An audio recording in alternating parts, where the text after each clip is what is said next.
What's going on, everybody? Welcome back to the channel. Aftersound here, and we bring you Splinterlands content every single day. We also stream over on Twitch at This Is Aftersound, so come by, say hello.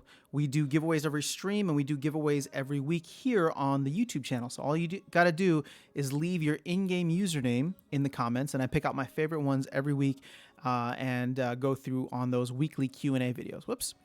All right, so what I wanted to talk about today it's something that's kind of been percolating in my mind, but I feel like I finally was able to to get the thoughts organized well enough to speak to them. And you guys know just how much I'm all about like the rewards cards right now, right? I have actually been every day, whether income from previous rentals, airdrops, or even whatever I win in the game, I'm flipping that immediately back into the rewards cards, right? And especially down here below with all of the commons, I'm kind of starting there, but I'm starting to work my way up into the rares and then epics. Epics are nice because they have better rental value overall. So I have been trying to grab as many as I can, and then even if I don't level them up right now, since I'm not at that level yet, right? I'm not in gold, so I don't need like a leveled up Jin Renova, for example, or maybe Jin Renova isn't the best example, but well, Lava Launcher is another. I mean, they're all going to be the same in terms of leveling up, but like with Epic, I cannot play. In silver, the highest I can go to is like level 4, which is going to be 20 cards. So that's a decent amount. But since I don't have the summoners to play them just yet, I'm just renting them out. So you can see for me, I've grabbed quite a few actually, because like I said, every day I'm flipping my cards back into this game and really just taking everything that I get and putting it right back in, because the nature of compounding is real. So what am I trying to get across in this video? I think I've come to the decision for the most part, and again, I already know that I'm going to contradict myself in some things just because I'm exploring some other ideas out there. But for the most part, 95 to 99% of the money that I'm investing or reinvesting back into the game is going to be spent on maxing out these reward cards. And the reason for that is because I'm looking at this.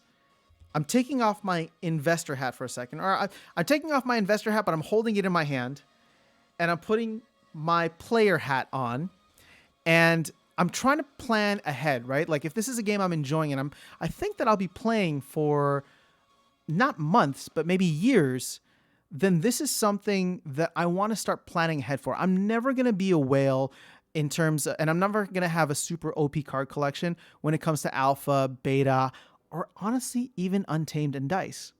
So my thought process is, well, why don't I become proficient, not for the modern format coming up, but the modern format in a year or year and a half from now, or who knows, whenever Rebellion, which is the next big or major expansion that we know of. And I think that might be a working title that Aggro has mentioned. We don't know anything else about it, but Rebellion would be the next one following Chaos Legion.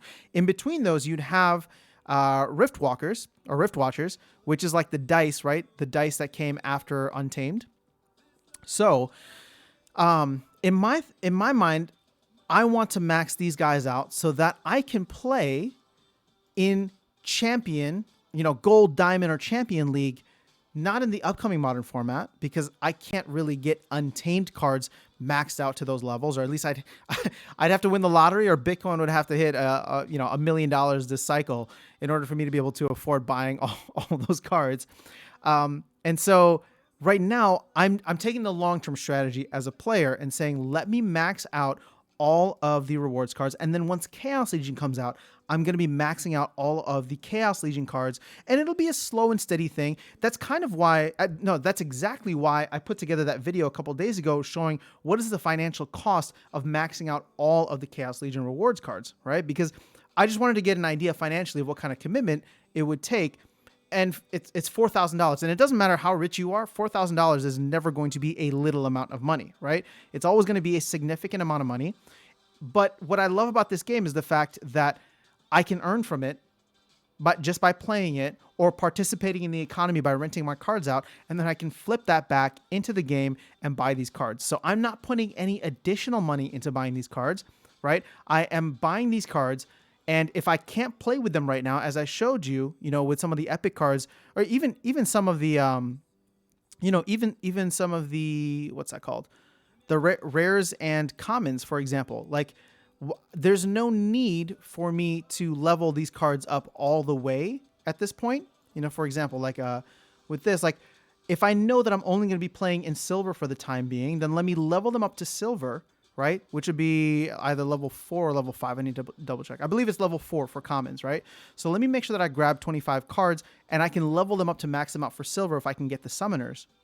But I'm going to grab a bunch of these so that I make sure that I have at least 115 of them in the long run, so that if and when I do get to that point, right? If and when I do get to that point, I have the cards available to me and I don't have to buy them at 2, 3, 4, 10x, whatever they end up being in the long run, because I do believe in the deflationary nature of these cards and I do believe that they will go up in price. So I'm not guaranteeing that. This is not financial advice. This is just, you see it with deflationary assets. And I feel like as the game continues to grow, my expectation is the cards will appreciate in value. So why not grab the cheapest ones now? It's almost like a sacrifice the now for tomorrow type of mentality, where it's like the upcoming modern format will be good and I'll have maxed out cards to compete in that at silver at the very least, hopefully at gold if I can get to that. But at the very least silver. And then in the long run, once modern format cycles Rebellion in and cycles Untamed and Dice out, I'll be in a much better place, because then the base set that we're working with will be Chaos Legion, and the new set coming in will be Rebellion, and at that point I'll be stocking up on Rebellion cards, and hopefully at that point maybe Bitcoin will be at $1 million. You know what I'm saying? Or at least at that point I would have earned enough in the game that I'm able to cycle a lot more, and it's easier then for me to level up those cards. So that's what's been percolating in my head. I would love to hear your thoughts, or kind of how you are thinking about approaching this. Again, like I said, for me, a big part of it is just focusing highly on the cheapest cards on the market right now. I believe that they're cheap for a reason, and it's not just for the fact that they are very high in circulation, because I do feel like we are seeing this exploding player base, but just because they're new and they're still in print. So that's what I've been doing. That's what I will continue to do for the time being. If other cards pop up here and there that make sense to me, or I want to round out a deck, I'm going to do that. And, so I don't want you guys to hold me or think that I'm going to hold myself to this as an absolute. That's why I said 95 to 99% of my money is going to be, I shouldn't say my money, because I'm trying not to put any more money into this game. I'm trying to let the rewards that I get from playing and the rewards that I get from rentals and whatever compound and just help the deck grow itself. So, hopefully this is a strategy many others are taking. We've seen the card prices kind of rise up in value over the last month or so. And it's getting more and more difficult. But I come in every day, and right after the airdrop, just so I make sure that my DEC counts for the airdrop, is when I'll go in and I'll spend X amount of DEC every single day, whatever I made from rentals, whatever I made from earnings the night before or the day before, and then go through with that. So hopefully this is helpful to you. If you guys are finding value, please consider liking and subscribing. I will be doing an AMA kind of biggest takeaways video like I normally do.